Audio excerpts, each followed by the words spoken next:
सूक्ष्म शरीर म्हणतात. पण हे आवरल्याच्या नंतर सूक्ष्म शरीर तसं हनुमंतराय या युद्धाच्या ठिकाणी लक्ष्मणजी पडलेले आहेत ना. आम्ही चौघ बंधू आहेतच, पण यांना आवरण्याचं काम कोण करणारे आहेत? तर तुम्ही आहात. म्हणून विजय व्हायचा एकात्मता कळते हनुनाता काय सकाळ नियंता ब्रह्म संयोजता हाता चढे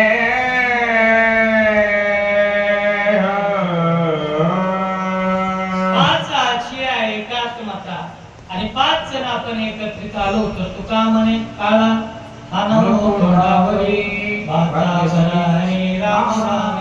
मत कार्य साधता येतं, सर्व काही संपादन करता येतं. म्हणून एकत्र येणं गरजेचं आहे. जिनोने जीव शिव पदवी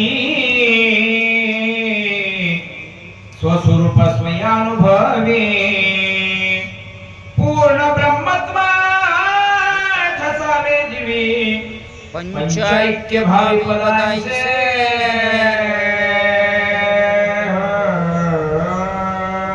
जीवनात आल्याच्या नंतर एकच केलं पाहिजे.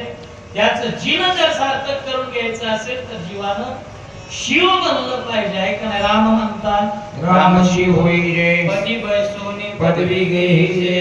आणि हे कार्य करायचं असेल विषयाला आवरून एकच आपला विषय बनला पाहिजे. विषय तो त्यांचा झाला नारायण, तेव्हा त्या शिवरूपापर्यंत पोहोचता येतं. म्हणून हनुमंतराया आपण सर्व एकत्रित येण्यासाठी या गाया लागी गा कपिनंदना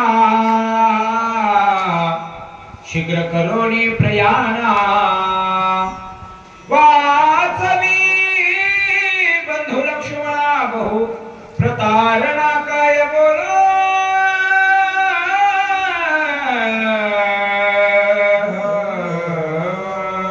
एवढीशी विनंती माझ्या हनुमंतरायाची केली. फक्त याच करता हनुमंतराया काय आता जास्त बोलाव, बंधू लक्ष्मण वाचलं पाहिजे आणि तुम्ही औषधी आणल्या पाहिजे एवढी विनंती जगाच्या. ऐसे श्रीरामाचे उत्तर तैसेच व्युत्पत्ती समग्र ऐकोन आला दे कपिंद्र काय उत्तर बोलत.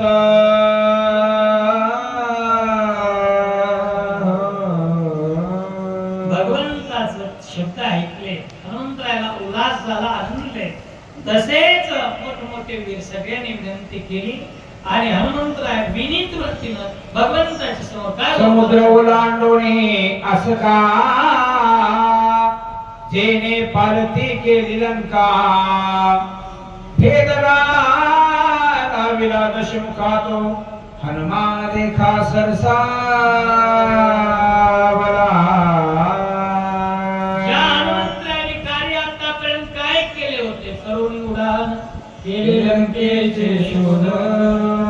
समुद्र उल्लंघन केलं होता.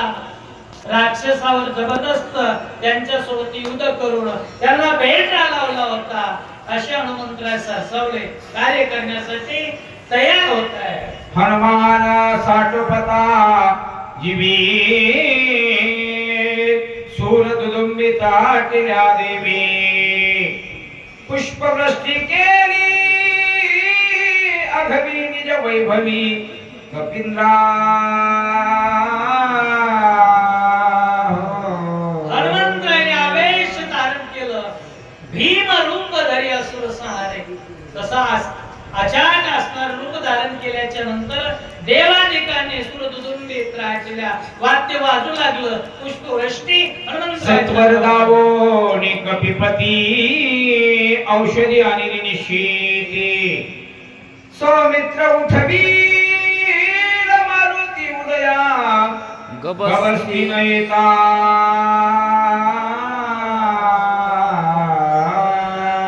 एकमेकांमध्ये देवादिकांमध्ये चर्चा चालू झाली. आता हनुमंतराय जातील, उडान करून दिव्य औषधी आणतील आणि लक्ष्मणजी उठे. ते उठले म्हणजे आपली बांधवडी सुटणार. अशा प्रकारे लक्ष्मण उठलिया जान श्रीराम स्वयापण निमेषाथे वधिक रावण राजी विभीषण स्थापिल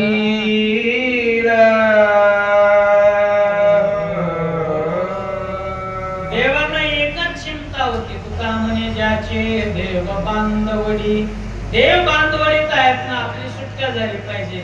लक्ष्मण उठल्याशिवाय रावण मारणार नाही आणि रावण मेल्याशिवाय विभीषण गादीवर बसणार नाही, आपली सुटका होणार नाही. यासाठी देव फिटेल सकाळांची साखळी सुटेल देवांची बांधवडी अनोनी अमर कोणी स्वर्गी गुढी उभारी ती